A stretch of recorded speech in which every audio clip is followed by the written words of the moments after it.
महाराष्ट्राचे सांस्कृतिक वैभव मोठे आहे. मराठी नाट्य परंपरा प्रगल्भ आहे.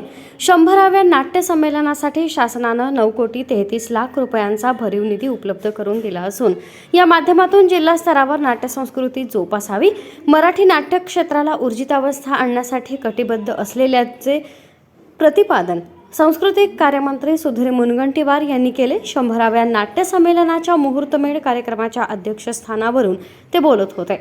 100व्या नाट्य संमेलनासाठी शुभेच्छा व्यक्त करून सांस्कृतिक कार्यमंत्री सुधीर मुनगंटीवार म्हणाले, पश्चिम बंगाल आणि महाराष्ट्राला प्रगल्भ नाट्य परंपरा आहे.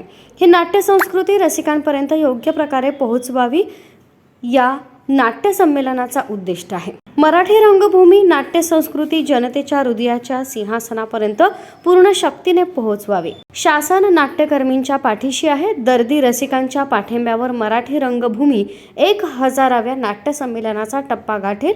याच विचारांना संबंधित सर्वांनी कृती करावी असे ते म्हणाले. सांस्कृतिक कार्यमंत्री सुधीर मुनगंटीवार म्हणाले, राज्यात 86 नाट्यगृह असून त्यापैकी 52 स्थानिक स्वराज्य संस्थांची आहेत.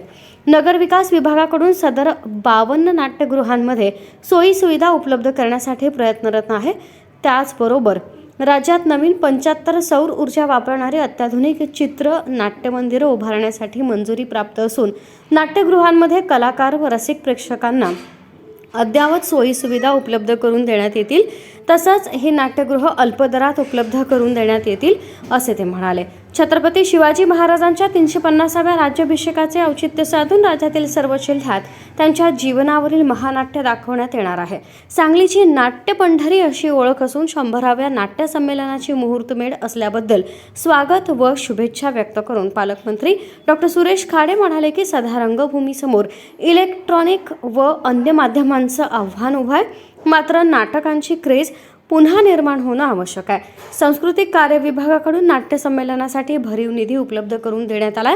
त्याचबरोबर आपणही सांगलीचे पालकमंत्री म्हणून जिल्हा नियोजन समितीमधून 10 लाख रुपयांचा निधी उपलब्ध करून देत असल्याचं त्यांनी यावेळी जाहीर केलं.